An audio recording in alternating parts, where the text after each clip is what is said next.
சீக்கிரத்தில் நீங்கிவிடும் இந்த லேசான உபத்திரவம் அதி சீக்கிரத்தில் நீங்கிவிடும் இந்த லேசான உபத்திரவம் சோர்ந்து போகாதே நீ சோர்ந்து போகாதே சோர்ந்து போகாதே நீ சோர்ந்து போகாதே அதி சீக்கிரத்தில் நீங்கிவிடும் இந்த லேசான உபத்திரவம் அதி சீக்கிரத்தில் நீங்கிவிடும் இந்த லேசான உபத்திரவம்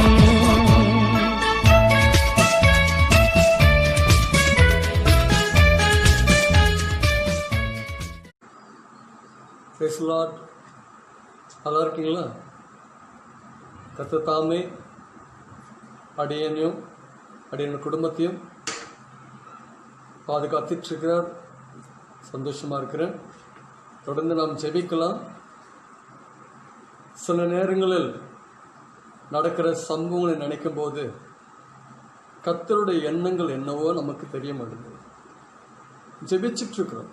ஜெபத்துக்கு பதில் கொடுப்பார், நிச்சயமா பதில் கொடுப்பார். ஆனா இந்த நேரத்தில் நம் ஆண்டவர் எதிர்பார்க்கிறது என்ன என்பது நாம் அதிகமாக தெரிஞ்சுக்கணும். அதுதான் ஆண்டவர் எதிர்பார்க்கிறார். அதில் நாம் சோர்ந்து போக வேண்டாம். ஜெபத்தில் அதிகமாக இருக்கலாம். ஆண்டவர் எனக்கு அநேக வசனங்களை ஆராய்ந்து பார்க்க கற்றுக் கொடுக்கிறாருங்க. இப்போ அநேக சம்பவங்கள் நடந்துட்டு இருக்கிற ஒவ்வொரு இடங்களில் எத்தனை பேர் பாதிக்கப்படுறாங்க, எத்தனை பேர் மரணம் அடைகிறாங்க என்று சொல்லி நம்ம பார்த்துட்டு இருக்கிறோம். அப்போ ஆண்டவர் என்ன கற்றுக் கொடுக்கிறாருன்னா, அடியனுக்கு சில நாட்களாக கற்றுக் கொடுக்கறது என்னன்னா, நாட்களை பார், மனுஷரோட நாட்கள் எப்படி இருக்கு பார் என்று சொல்லி கற்றுக் கொடுக்கிறார். நம்ம எல்லாருக்கும் தெரியும் மனுஷன் நாட்கள் எப்படி என்று. சங்கீதம் 103 சங்கீதத்தில் வாசிக்கும் போது அவர் சொல்ற ஒரு வார்த்தை பாருங்க, உண்மையான வார்த்தை. அவர் சொன்னது உண்மையான வார்த்தை தானே, அது நாம் யாருமே மாற்ற முடியாது. அவர் சொல்றது பாருங்க, சங்கீதம் 103 சங்கீதம்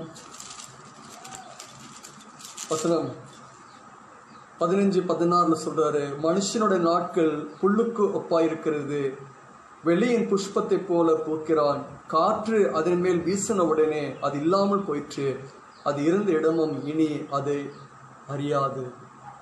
அப்படிப்பட்ட நாட்களை தான் நாம் இப்போ போயிட்டு இருக்கிறாங்க. ஆனா இன்றைக்கு ஆண்டு நம்மளை பாதுகாத்துட்டு இருக்கிறார்.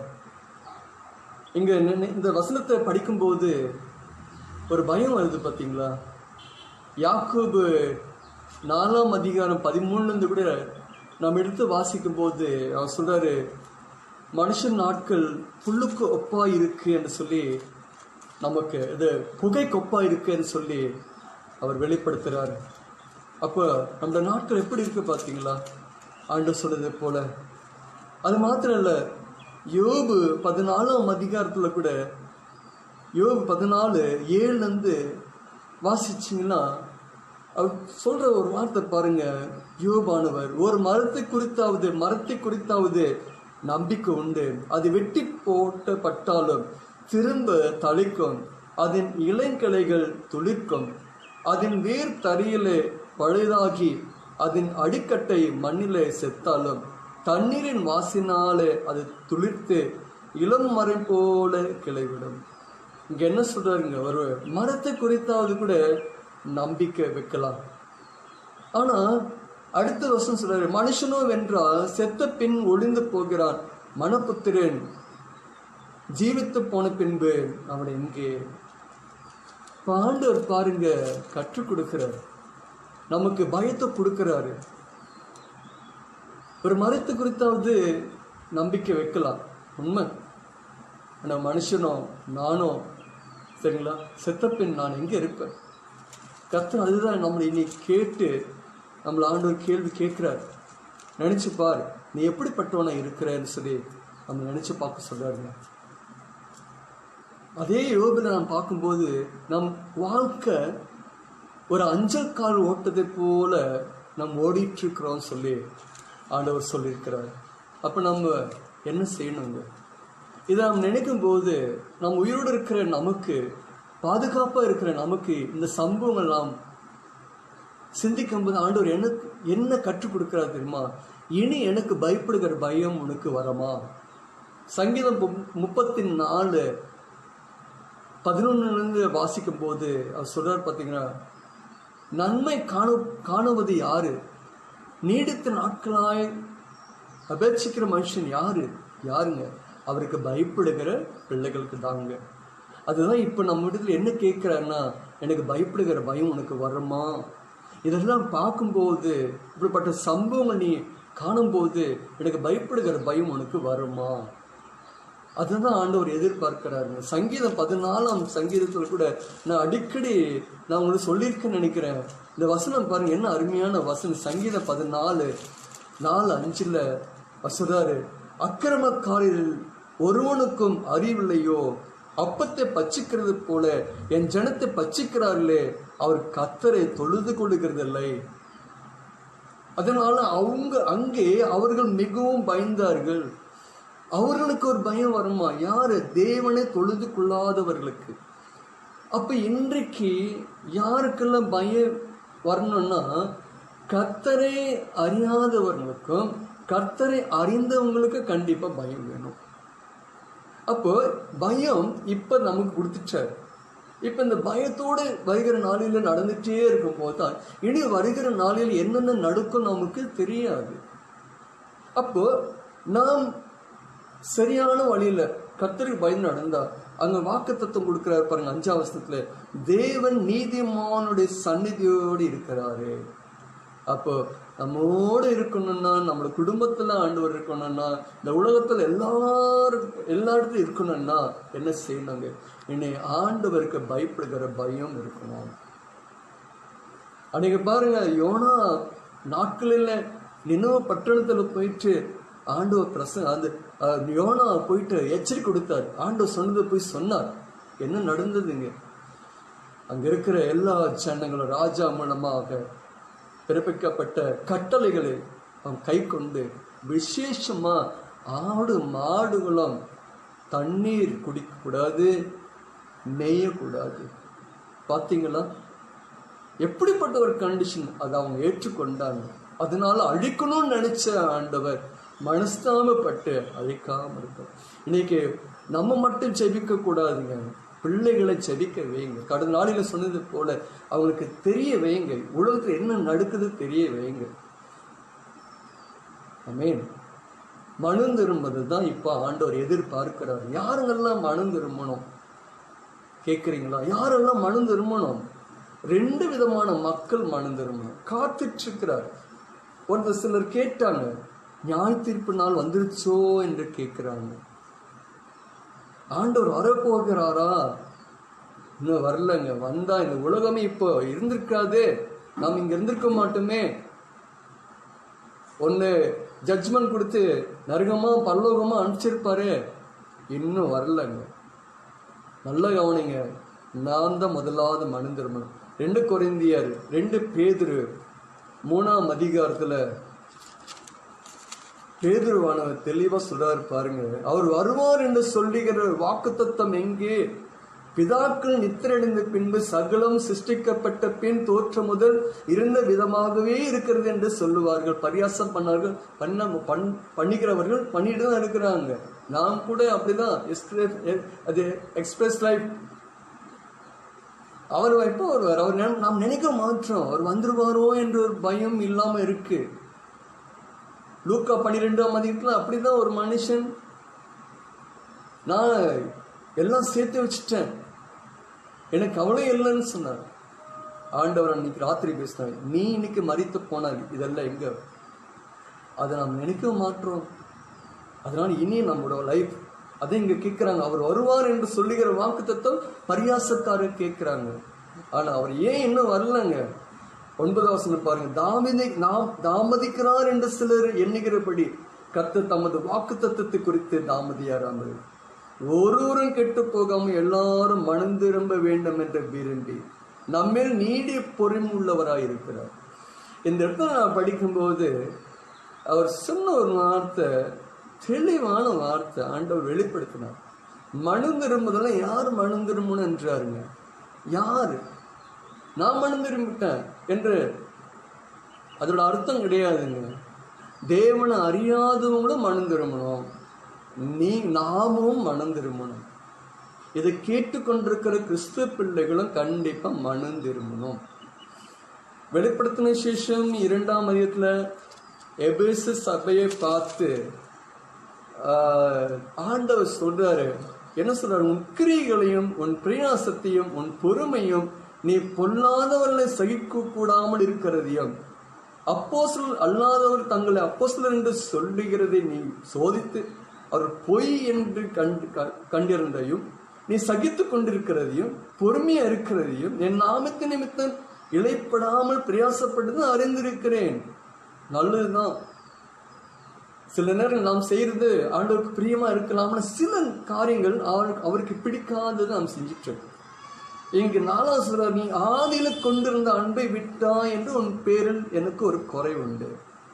இது நிமித்தம் நீ என்ன செய்யணும் என்றாருங்க. ஆகையால் நீ இன்ன நிலைமையிலிருந்து விழுந்தா என்பதை நினைத்து மனம் திரும்பி அதில் செய்த கிரியைகளை செய்வாயாக. இல்லாவிட்டால் நான் சீக்கிரமா உன்னிடத்தில் வந்து நீ மனம் திரும்பாத பட்சத்தில் உன் விளக்க தண்டை அதனிடத்திலிருந்து நீக்கி விடுவேன். அப்போ ஆண்டவர் இந்த நாளில இப்படிப்பட்ட சூழ்நிலைகள் நம்ம இடத்துல எதிர்பார்க்கிறது என்ன தெரியுங்களா? மனம் திரும்பு.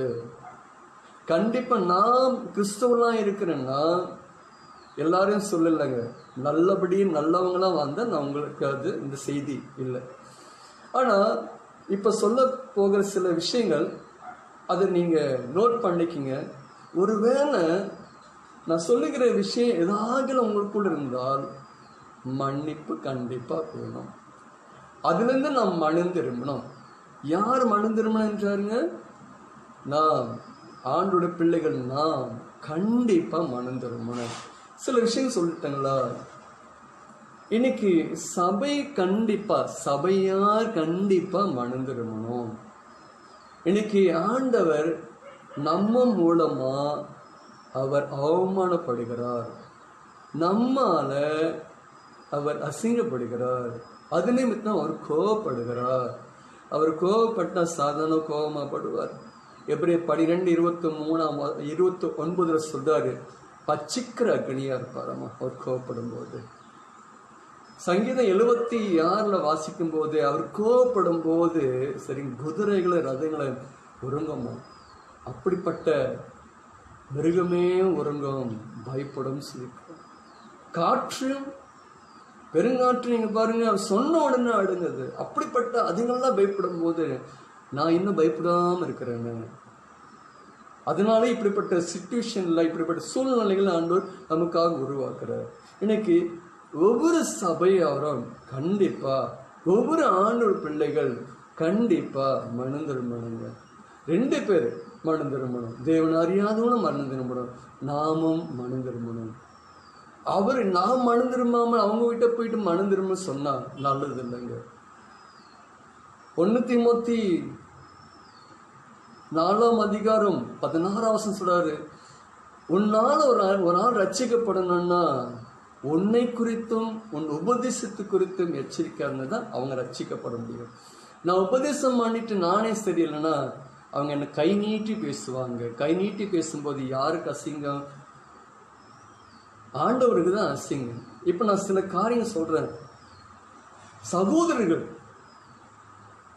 ஆண்டவர் அறிந்த சகோதரர்கள், சபைக்கு போற சகோதரர்கள், ரட்சிக்கப்பட்ட சகோதரர்கள் சில பழக்கங்கள் வச்சிருக்காங்க. என்னென்ன பழக்கங்கள் தெரியுங்களா? மதுபானம் குடிக்கிற ஒரு பழக்கங்கள் வச்சிருக்கிறாங்க. இது சரியா? ஆண்டவர் நேசித்த, ஆண்டவரால் ரட்சிக்கப்பட்ட சில கிறிஸ்தவங்க மதுபானத்துல அடிமை இருக்கிறாங்க. இது சரியா?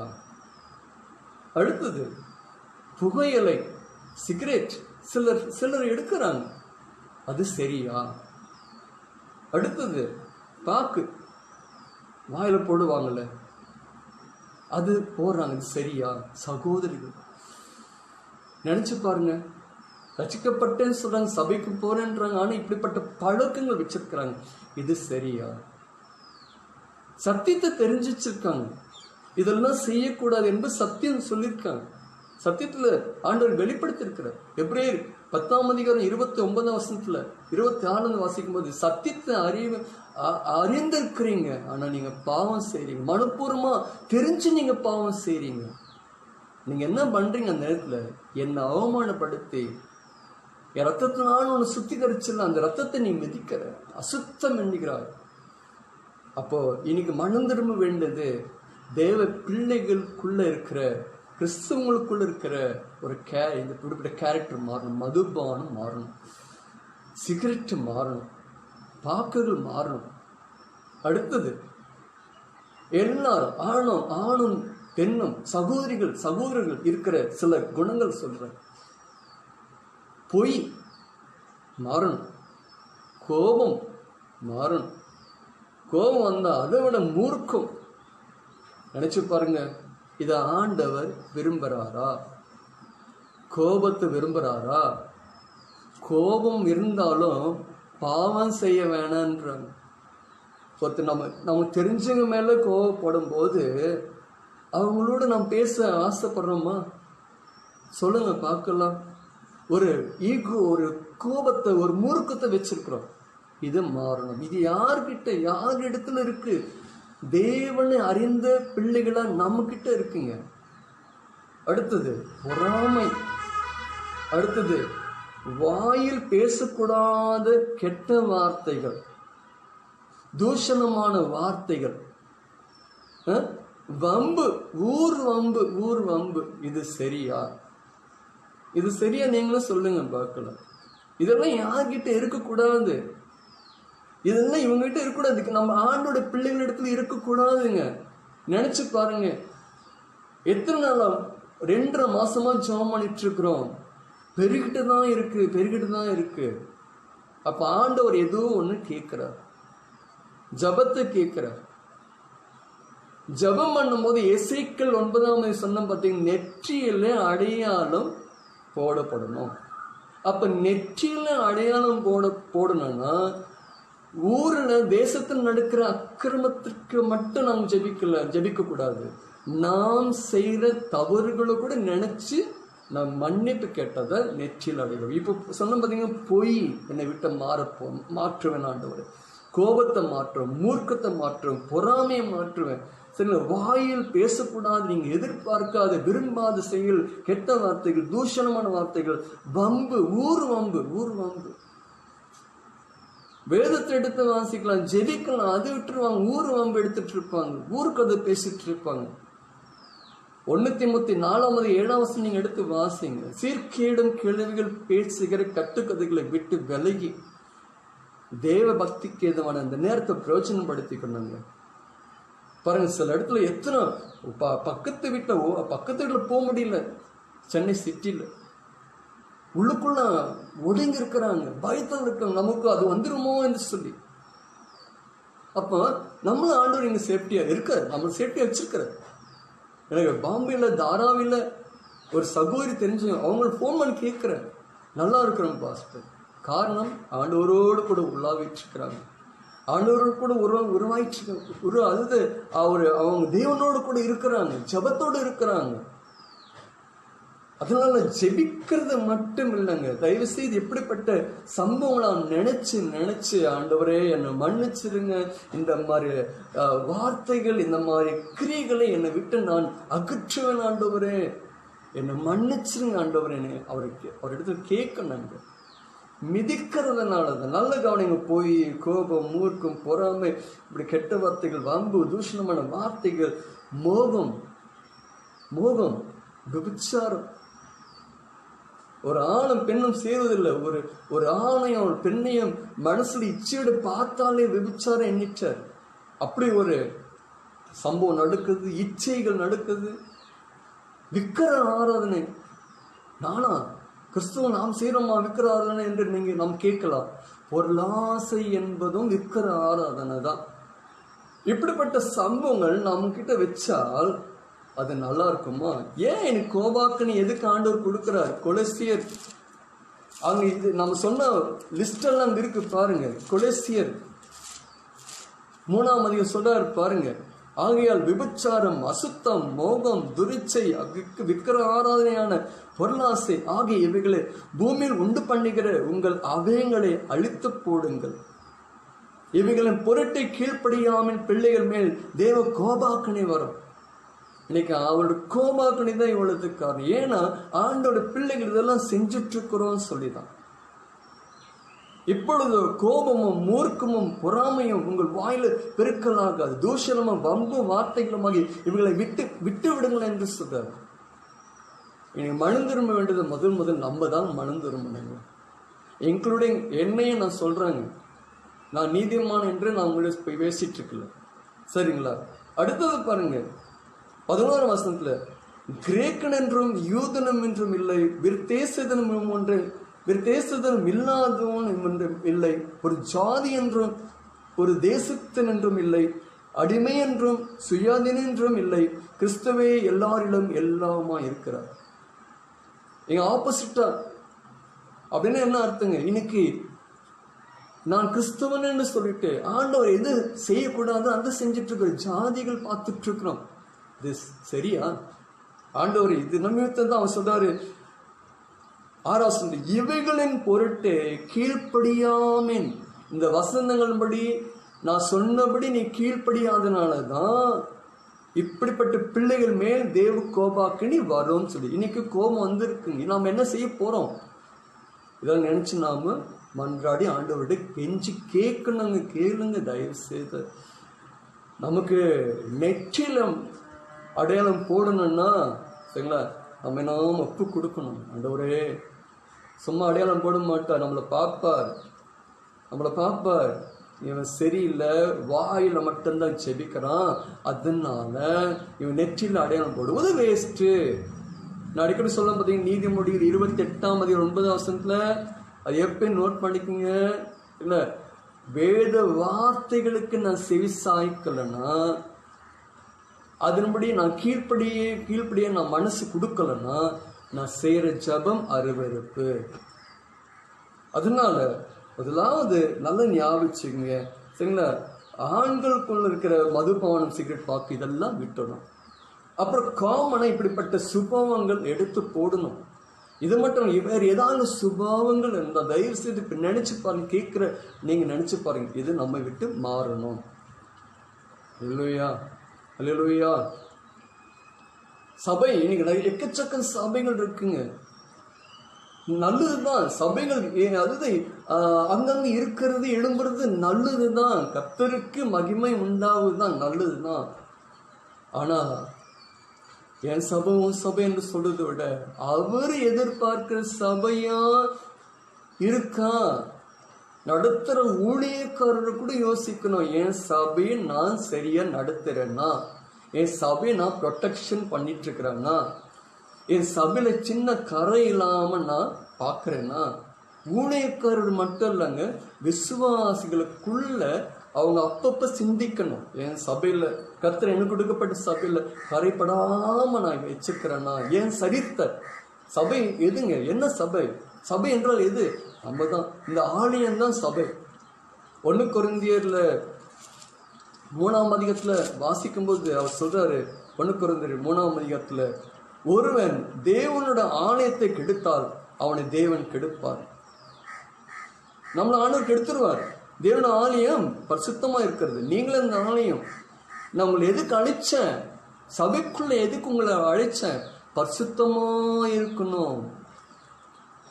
அதே 2 கொரிந்தியர்ல வாசிக்கும் போது 6ஆம் அதிகாரம், உனக்கும் வேலையாளுக்கு என்ன வித்தியாசம்? இல்லையே, அவன் கோவப்படுறானே நீ கோவப்படுற, அவன் கெட்டவத்தை பேச நீ கெட்டவத்தை, என்ன வித்தியாசம்? ஒண்ணு இல்லையே. நான் உன்னை அழைச்சது பரிசுத்தமா. நீ எப்படி இதெல்லாம் நீ கெடுத்துக்கிட்டேன்னா, அது இந்த கெட்ட காரியங்கள் எல்லாம் உனக்கு இருந்து நீ கெடுத்துக்கிட்டனா, நீ கெடுத்துக்கிற, அப்ப நான் உனக்கு எடுத்துருவேன். ஆமென். அப்போ தேவன் எதிர்பார்க்கிற இதை கேட்கிற ஊழியக்காரராய் இருந்தாலும் தயவு செய்து கேளுங்க. ஏன்னா சில நேரம் ஊழியக்காரர்களுக்குள்ள கூட இந்த மாதிரி குணாதிசயங்கள் இருக்கும். அதனால நாம கொடுக்கப்பட்ட, நானும் சபை நடத்திட்டு இருக்கிறேன், இயேசுவின் எச்சரிப்பின் சபையா நான் நடத்திட்டு இருக்கிறேன். அப்படின்னு என்ன அர்த்தம் என்று நிறைய பேர் என்ன கேள்வி கேட்டாங்க. அப்படின்னு என்ன அர்த்தம் பாஸ்டர், புதுசா இருக்கு, டிஃப்ரெண்டா இருக்குன்னு சொல்லி. 1 பேதுரு 5:6-8 வச்சுதாங்க சபையை நடத்திட்டு இருக்கிறேன். என் கைக்குள்ள அடிங்குது, உன்னை ஏற்ற காலத்தில் உயர்த்துவேன், உன் கவலையெல்லாம் விசாரிப்பேன், ஆனா நீ செய்ய வேண்டியது என் கைக்குள்ள அடிங்க இருக்குது நல்லதுதானே, நீ பலவீன பாண்டம், பிசாசுக்கு இடம் கொடுத்துருவேன், பிசாசு உன்னை எதிர்பார்த்துருப்பான், மீண்டும் என்னை விட்டு போயிட்டியே, மீண்டும் என்கிட்ட வருவியா என்று அவன் எதிர்பார்த்துட்டு இருப்பான். அதனாலதான் கிறிஸ்தவங்களா இருக்கிறவங்களுக்கு தான் மோஸ்ட்லி அதிகமா எச்சரிக்கை. இது நான் மட்டும் அநேக சபைகளை தன் சபையாருக்கு ஆண்டவர் ஆலோசனை சொல்லிட்டு இருக்காரு. எனக்கு தெரிஞ்ச நிறைய சபைகள் நான் போயிட்டு இருக்கிறாங்க. அநேக சபைகளை எச்சரிக்கைப்படுத்திட்டு தான் இருக்கிறாங்க. இப்படி இருக்கணும், இப்படி இருக்கணும், இப்படி இருக்கணும் எச்சரிக்கைப்படுத்திட்டு இருக்கிறாங்க. யோசுவா 7:10 எனக்கு கொடுத்திருக்க இந்த ஊழியத்துல கொடுத்திருக்கிற வசனங்கள். யோசுவாவை கத்த சொன்ன, எழும்பு சொன்னார். அங்க பெரிய ஒரு நஷ்டத்தை பார்த்தார் யோசுவா. எரிகோ பட்டணத்துக்கு போனார், வெற்றி பெற்றார், டீமோட போனார். ஆனா ஆய் என்ற பட்டணத்துல போய் தோல்வி அடைஞ்சிட்டாங்க. இது கேட்டு முகம் கொப்புற விழுந்துட்டார். ஆனா ஆண்டவர் எழுப்பினாங்க, யோசுவா எழும்பு, என்னுடைய ஜனத்துல இஸ்ரவேல் ஜனங்களுக்குள்ள ஒரு ஆள் தப்பு பண்ணியிருக்கான், பாவம் பண்ணியிருக்கான், தீட்டான காரியத்தை எடுத்துட்டான். ஆனா ஆண்டவர் பாருங்க, அந்த ஸ்பாட்ல இன்னார் இவன் தான் என்ன சொல்லலைங்க, ஆண்டவர் ஒர்க் கொடுத்தார். தேடுன்னு சொன்னார். ஜோஷுவா கிட்ட அழகா சொல்லியிருக்கலாம், இந்த மனுஷன் தான் சொல்லியிருக்கலாம். இன்னைக்கு ஊழியக்காரனுக்கு ஹார்டான ஒர்க் கொடுத்திருக்கிறார். சபை நான் கொடுத்திருக்கேன், ஜோஷுவா போல ஒன்று கொடுத்திருக்கிறேன். ஆகான எதுனா இருக்கா பார், ஆகான நீக்கு, அவங்களுக்குள்ள கேரக்டர் எதுனா ஆகான போல் கேரக்டர் வந்து நீக்குன்னு சொல்லி ஆண்டவர் அட்வைஸ் பண்ணிட்டு இருக்கிறார். அல்லேலூயா. கண்டிப்பாங்க நம்ம மனம் திரும்பணும் ஆண்டவர் எதிர்பார்க்கிறாருன்னா நம்ம தான் முதல் கிறிஸ்துவனா இருக்கிற நாம தான் மனம் திரும்பணும். அல்லேலூயா. அடுத்தது சபையில விசுவாசிகள் இன்னொரு சில காரியங்கள் பண்ணிட்டு இருக்கிறாங்க. என்ன தெரியுங்களா, கர்த்தருக்கு பயப்படுறாங்க இல்லையோ, ஊழியக்காரருக்கு பயப்படுகிற பயம் வித்தியாசமான பயம். சபையில நல்லா கேட்டுக்குங்க, சபைக்கு ஆட்களை கொண்டு வாங்க, ஆத்மாக்களை கொண்டு வாங்க சொன்னா இவங்க ரட்சிக்கப்படாத ஆத்மாவை கொண்டு வந்தால் நல்லா இருக்கும். ஆனா என்ன செய்யறாங்க தெரியுங்களா, மற்ற சபைக்கு போறவங்களை எங்க சபைக்கு வாங்க என்று கூப்பிடுவது சரியா? நினைச்சு பாருங்க, அது சரியா பாருங்க. அவங்க ஒரு சபைக்கு இன்னைக்கு நடக்குதுங்க. இது நிமித்தம் கூட ஆண்டவர் கோபப்படுவார். சரிங்களா? மற்ற சபை ரட்சிக்கப்பட்ட மற்ற சபைக்கு போடுறவங்களை எங்க சபைக்கு வாங்கன்னு சொல்லி அட்ராக்ஷனா பேசுறது தப்பு. இது ஆண்டோட பிள்ளைகள் இன்னைக்கு செய்யறது நாம் கண்ணால பார்க்கலாம். சபைகளை பற்றி குறை சொல்றது, அவங்க சபை போற சபைக்கு பெருமையா பேசுறது. சில இடத்துல சொல்லுவாங்க, எங்க சபையில வர கூட்டம் அதிகமா வரும், 7 ஆராதனை 10 ஆராதனை. சபைகளை ஆட்களை சேர்க்கறதுக்காக சிலர் எப்படி பண்ணிட்டு இருக்கிறாங்க. என்னோட வேதனை என்ன தெரியுங்களா, சரிங்களா, ஆண்டவர் கேட்கறது ரட்சிக்கப்படாதவங்களை நீ கூப்பிடுவா. மற்ற சபைக்கு போறாங்க. இப்ப அதுல ஒரு விஷயம் கேட்கிற, பொய்யோ இல்லை, பொய் இப்படிப்பட்ட கேரக்டர் இருக்கக்கூடாது என்று ஆண்டவர் சொல்றாரு. அப்போ ஏன் சபை நல்ல சபை என்று நான் சொல்ல முடியுமா? ஆமென், அல்லேலூயா. அப்போ எல்லா சபையில கரை இருக்கு, பிழை இருக்கு. இப்போ ஆண்டவர் எனக்கு என்ன கற்றுக் கொடுத்தாருன்னா, சரி, இதே போல என் சபை உன் சபை. சில சொல்லுவாங்க அந்த சபை பெரிய செத்த சபை எண்ணிடுறாங்க, பசுத்த ஆவில அபிஷேகம் இல்லை, அந்நிய பாஷை இல்லையா, அப்படி ஒரு குறை சொல்லிட்டு இருக்கிறாங்க. இதே போலதான் 1 கொரிந்தியர் 1 பவுல் அப்போஸ்தலன் பவுலுக்கு ஒரு வீட்டார் கடிதம் எழுதுறாங்க. ஏதோ எப்படி எழுதியிருக்காங்க, அதுக்கு பவுல் சொல்றாரு, என் சகோதரரே, 1 கொரிந்தியர் 1:11 வாசிக்கும் போது, என் சகோதரரே, உங்களுக்குள்ள வாக்குவாதங்கள் உண்டென்று குலோவேலின் வீட்டாரால் உங்களை குறித்து எனக்கு அறிவிக்கப்பட்டது. இங்க என்ன அறிவிக்கப்பட்டது தெரியுங்களா? உங்களை சிலர் நான் பவுலை சேர்ந்தவன் என்றும், நான் அப்போலை சேர்ந்தவன் என்றும், நான் கேபாவை சேர்ந்தவர் என்றும், நான் கிறிஸ்துவை சேர்ந்தவன் என்றும் சொல்லுகிறபடியால் நான் இப்படி சொல்லுகிறேன். இன்னைக்கு எப்படி என் சபை உன் சபை அப்படி சொல்லிட்டு இருக்கிறாங்க. அப்போ அப்படி இது வித்தியாசமா, நான் பவுலை சேர்ந்தவன் என்றும். நான் சொன்ன பார்த்தீங்கன்னா 2 நாட்களுக்கு முன்னாடி ரசிகர் மன்றம், எனக்கு இந்த சபை தான் பிடிக்கும், இங்க சபைக்கு வாங்க, எனக்கு இந்த ஊழியர் பிடிக்கும், அப்படி கிடையாது. ரசிகர் மன்றம் கிடையாது. அப்ப அவர் சொன்ன இப்படி நடக்குது. யார் என் சபை உன் சபை என்று சொல்றாங்களோ கர்த்தர் பிரியப்படுவாரா சொல்லுங்க. 13 பாருங்க. அதுக்கு பவுல் பதில் கொடுக்கிறார். கிறிஸ்து பிரிந்திருக்கிறாரா? பவுலா உங்களுக்காக சிலுவையில் அறையப்பட்டார், பவுலின் நாமத்தினாலே ஞானஸ்தானம் பெற்றீர்கள். அப்ப கிறிஸ்து நீங்க பிரிச்சுக்கிறீங்கன்னு சொல்ற. சபையில் அது பிரச்சனை இருக்கு. அடுத்தது சாப்பாடு விஷயத்துல கூட இயேசு கிறிஸ்து அவர் தேடி வரும்போது, அவர் தேடி பிரசங்கத்தை கேட்க வரும்போது சாப்பாடு கொடுக்கறன்னு சொல்லி கூப்பிடவில்லைங்க. ஆனா வந்த பிறகு அவங்க பசியோடு இருக்கிறாங்க மட்டும்தான் சாப்பாடு கொடுத்தாங்க. ஆனா இன்னைக்கு என்ன சொல்லி கூப்பிடுறாங்க தெரியுங்களா? சில சபையில நல்ல கவனிங்கன்னா, எல்லாருமே சொல்லல, சில இடத்துல நடக்கிற ஒரு சம்பவம். சாப்பாடு கொடுக்குறேன். சில இடங்களில் நான் சிரிக்கிறது தான் அழுவுறது தான் எனக்கு தெரியல. சில சொல்லுவாங்க, சில சபையில சொல்றாங்க, என் சபை விசுவாசி வீட்டுக்கு சில ஊழியர்கள் சொல்றாங்க, எங்க சபைக்கு வாங்க, சிக்கன் பிரியாணி, சிக்கன் 65 போடுறேன்னு சொல்லி இப்படி இருக்கிறாங்க. சாப்பாடு பத்தி எங்கன்னா பைபிள் போட்டிருக்கா பாருங்க. ரோமர் 14:17 சொல்ற, தேவனுடைய ராஜ்யம் புசிப்பும் குடிப்பும் அல்ல, அது நீதியும் சமாதானம் பரிசுத்தாவினால் உண்டாகும் சந்தோஷமா இருக்கிறது. கொடுங்க, நல்லதுதான். அது சொல்லி நம்ம கூப்பிடக்கூடாதுங்க. தேவனுடைய ராஜ்யம் அசிங்கம். தேவனுடைய ராஜ்யத்தை அசிங்கப்படுத்துறோம். நான் ஏன் அதை சொல்றேன்னா, இது நிமித்தம் ஆண்டவர் கோபப்படுறாருங்க. அதுதான் நான் சொல்றேன். சபைகளை பற்றி நான் குறை சொல்ல, ஆனா சபை விசுவாசிகளுக்குள்ள நடக்கிற விஷயங்களை பார்க்கும்போது தேவன் நிச்சயமா கோபப்படுகிறார். இப்படிப்பட்ட ஒரு மனிதர். அடுத்தது பார்த்தீங்கன்னா வேதனையான விஷயம் சரிங்களா? சபையில எப்படி அது யோவான் 2ஆம் அதிகாரத்துல எப்படி என் சபையை தேவ ஆலயத்தை கள்ளக்குகையா மாற்றிட்டீங்களேன்னு சொல்லி இயேசு கோபப்பட்டாரோ, அதே போல இன்றைக்கும் கோபப்படுகிறார். என்ன விஷயம் தெரியுங்களா? இந்த டௌரி அந்த ஒரு விஷயமா நடக்குது. இது கர்த்தர் விரும்புறாரா சொல்லுங்க. இப்படிப்பட்ட மக்கள் என்ன செய்யணும்? மனம் திரும்பணும். இதெல்லாம் முடிச்சுட்டு டௌரியில் நிறைய காரியங்கள் இருக்குங்க.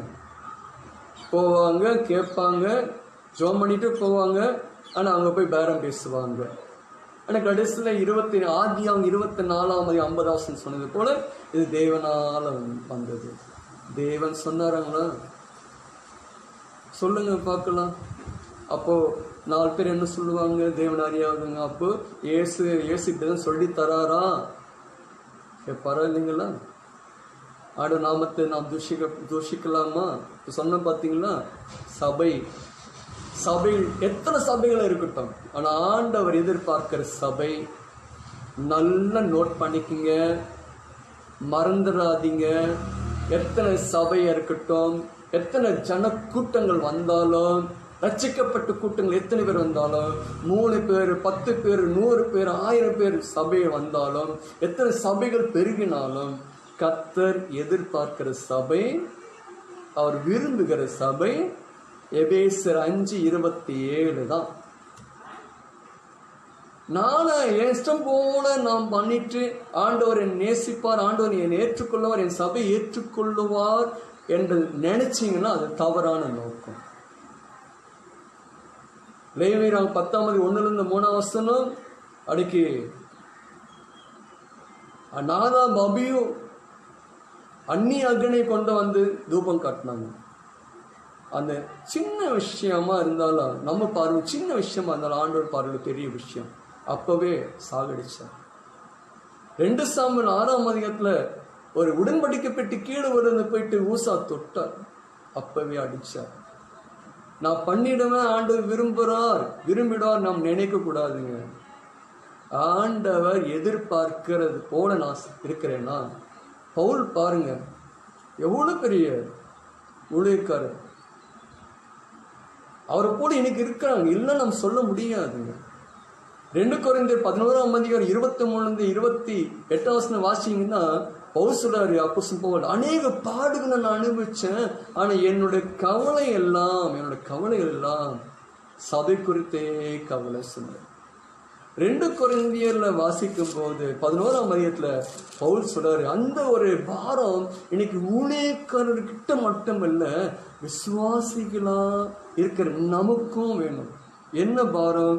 நான் உங்களை கற்புள்ள கன்னிகையாக கிறிஸ்து என்னும் ஒரே புருஷனுக்கு ஒப்பு கொடுக்க நியமித்தபடியால் உங்களுக்காக தேவ வைராக்கியம் கொண்டிருக்கிறேன். ஆகிலும் சர்ப்பமான தன்னோட தந்திரத்தினால ஏவாளை வஞ்சித்தது போல உங்கள் மனிதம் கிறிஸ்துவை பற்றி உண்மை இன்றி விலகும்படி கெடுக்கப்படுமோ என்று பயந்திருக்கிறேன். அப்ப இந்த இடத்துல அவருக்கு என்ன பயம் தெரியுங்களா? சரிங்களா? அப்போஸ்தலன் பவுலுக்கு என்ன பயம்னா, இந்த சபையை கெடுத்துருவானா, சபை கெட்டு போயிடுமா, இந்த சபையை கற்புள்ள கன்னிகையாக நான் ஒப்பு கொடுக்கணும், நான் போராடிட்டு இருக்கிறேன்னு இன்னைக்கு சில ஊழியர்கள் போராடிட்டு இருக்கிறாங்க. சபைக்கு கற்றுக் கொடுக்கறாங்க, இப்ப இருங்க, பரிசுத்தமா இருங்க, சுத்தமா இருங்க, அவர் வரும்போது நாம் சுத்தமா போய் நிக்கணும் என்று கற்றுக் கொடுக்கறாங்க. சில கற்றுக்கொண்டது கேட்காமல் இருக்கிறாங்க. சில நேரத்தில் ஊழியக்காரரும் அதுக்கு உடந்தையா இருக்கிறாங்க. அன்பானவர்களே, கேட்குறீங்களா? எனக்கு சபையார் மனம் திரும்பணும், ஆண்டோட பிள்ளைகள் மனம் திரும்பணுங்க. மனம் திரும்பலாமா? செபிக்கலாமா? கண்டிப்பா சபை என்ற பெருசு கிடையாதுங்க. கொரிந்தியரை பார்த்து பவுல் சொல்றாரு, கேள்விப்பட்டாரு பார்த்தீங்களா? நிறைய லிஸ்ட். நீங்க 1 கொரிந்தியர் 1 நீங்க வாசிச்சீங்கன்னா ஒவ்வொரு அதிகாரத்தில் ஒவ்வொரு சம்பவங்கள் அவங்க பண்ணி தப்பு பண்ணியிருக்கிறாங்க. இதெல்லாம் கேள்விப்பட்டு அவருக்கு வந்த கோபம், யாருக்கு வந்த கோபம்? பவுல் ஆனவருக்கு வந்த கோபம். அந்த கோபத்தில் என்ன சொல்றாரு பாருங்க, 1 கொரிந்தியர் 4:21 உங்களுக்கு என்ன வேண்டும்? நான் பெரும்போட உங்களுக்கு வர வேண்டுமோ, அல்லது அன்போடும் சாந்தமுள்ள ஆவியோடு வர வேண்டுமோ என்று கேட்கிறார். கோபத்தோடு கேட்கிறார். எனக்கு அன்பானவர்களை, கேட்கிறீங்களா? இப்படிப்பட்ட கிறிஸ்தவங்கள் நீங்க இப்படி இருக்கிறீங்களே, அதனால நான் வரணும், நான் பெரும்போட வரணுமா, அன்போடு வரணுமா கேட்கிறாரு. இன்னைக்கு நிறைய பேர் ஊழியக்காரங்க பெருமெடுத்து சபையை நடத்திட்டு இருக்கிறாங்க, ஆனா யாருமே கேட்க மாட்டாங்க. சொன்ன பார்த்தீங்களா, அவன் ஆண்டவர் கொடுக்க வேண்டிய கனம் கொடுக்கல. சில வீடு நாறிட்டு இருக்கு, நாறு வச்சிட்டு இருக்கிறாரு. யாரோட வீடுங்க? கிறிஸ்தவ வீடு தான். விசுவாசுக்கு இடம் கொடுக்கூடாது என்றால் செயல் மூலமே அவனுக்கு இடம் கொடுத்துரும். அவன் உள்ள வந்துட்டு முன்னிலைமை பார்க்கணும், பின்னிலைமை நேரம் கெடுக்கும். இன்னைக்கு நம்ம சொன்னதெல்லாம் அவன் விரும்புகிற கேரக்டர் தாங்க. அப்போ நம்ம கிறிஸ்தவனாக இருக்கிறது பிரயோஜனமா? இப்படிப்பட்ட கேரக்டர் சின்னது பிரயோஜனமா? அதனால இங்கே சொல்லப்பட்ட லிஸ்ட்டில் நீங்கள் கேட்டிங்களா எனக்கு தெரியாது. அதே போல் டௌரி வேண்டாம். கத்தருக்கு கோபம். அது என்ன கோபம் தெரியுங்களா? இது கத்தரால் வந்து காரியம் சொல்லிடுறாங்க, லிஸ்ட்டு போடுறாங்க, இது வேணும் அது வேணும் அதே போல் மற்ற சபைக்கு போகிறவங்களை கூப்பிடாங்க. தயவு செய்து பெற்றெடுத்தவங்க, நான் ஒரு அடிக்கடி சொல்லுவேன், பெற்று எடுக்கிறவங்க பெருசா, தத்தெடுக்கிறவங்க பெருசா? கஷ்டப்பட்டு ஒரு ஆத்மாக்களை அந்த ஊழியக்காரர் போராடி உதப்பட்டு கஷ்டப்பட்டு அவங்க தேவனை அறியாதமாக இருந்திருப்பாங்க, அவங்களுக்கு கொண்டு வந்து சபையில் சேர்த்துருப்பார். ஆனால் இவங்க என்ன பண்ணுவாங்கன்னா, அவங்க சபையில் கணக்கு காமிக்கிறதுக்கு கொண்டு போகிறதுக்கு இங்கே இருக்கிற ஆத்மாக்களை வாங்க எங்கள் சபைக்கு வாங்கன்னு சொல்லி, இது எந்த விதத்தில் நியாயம் சொல்லுங்க? நான் கோபப்பட்டு சொல்கிறோன்னு இல்லையா? ஆனால் கண்டிப்பாக ஆண்டவர் கோபப்படுவாரா இல்லைங்களா? அதுதான் பவுல் சொல்றார், கிறிஸ்து உங்களுக்கு உருவாகும் அழுவன் கர்ப்ப வேதனைப்படுகிறேன். நல்லா நினைச்சு பாருங்க. தேவனை அறியாத மக்களுக்கு போய் சத்தியத்தை சொல்லி கொண்டு வரும்போது அது கர்ப்ப வேதனைக்கு சமம். ஆனா ரட்சிக்கப்பட்டவங்களை போயிட்டு எங்க சபைக்கு வாங்கன்னு சொல்லி கூப்பிடும்போது அது தப்பான காரியம் தானே. சில இடத்துல இன்னொரு விஷயம் நடக்கும். ஒரு சபைக்கு ஒரு விசுவாசம் வந்துட்டா அவங்க முன்னாடி போன சபையை ஊழியக்காரர் போட்டு திட்டுவாங்க, எதுக்கு நீ போன, இங்க வந்திருக்கணும்னுட்டு. ஆனா அந்த ஊழியக்காரிட்ட நான் ஒரு கேள்வி கேட்கிறேன், உங்க சபையில வேற விசுவாசம் வந்தா நீங்க இத மாதிரி போ சொல்லுவீங்களா? நான் ஒன்னே ஒன்று சொல்ல விரும்புறேன். நம் சபை கரைப்படாம பிழை இல்லாம பரிசுத்தமா நடத்தலாம். நாம் கூப்பிடவே வேண்டாங்க, தானாவே ஆத்மாக்களை நான் விரும்புகிற சபை இங்க இருக்குப்பான்னு சொல்லி ஆண்டவரே அனுப்புவார். கேட்குறீங்களா? அதனால் இன்றைக்கு கற்றுக்கொண்டது நானும் சேர்ந்துதாங்க, நானும் சபை நடத்துறேன். அதனால வர விசுவாசிகளை வந்துட்டா அதுக்காக நீங்க ரிஜெக்ட் பண்ண வேண்டாம், கேளுங்க. அதே நேரத்தில் போயிட்டு இந்த சபைக்கு வாங்க என்று. ஏன்னா அந்த சபை ஆத்மாக்களை எவ்வளோ பிரயாசப்பட்டு அவங்க ஊழியக்காரர் கஷ்டப்பட்டிருப்பாரு, போராடி இருப்பாரு. ஆமே செபிக்கலாங்களா? அதனால சொல்லப்பட்ட இந்த லிஸ்ட் மதுபானம், வாக்கு, சில காரியம். The greatest men on earth are divided and split. அதி சீக்கிரத்தில் நீங்கிவிடும் இந்த லேசான உபத்திரவம், அதி சீக்கிரத்தில் நீங்கிவிடும் இந்த லேசான உபத்திரவம். சோர்ந்து போகாதே நீ, சோர்ந்து போகாதே, சோர்ந்து போகாதே நீ, சோர்ந்து போகாதே. அதி சீக்கிரத்தில் நீங்கிவிடும் இந்த லேசான உபத்திரவம், அதி சீக்கிரத்தில் நீங்கிவிடும் இந்த லேசான உபத்திரவம்.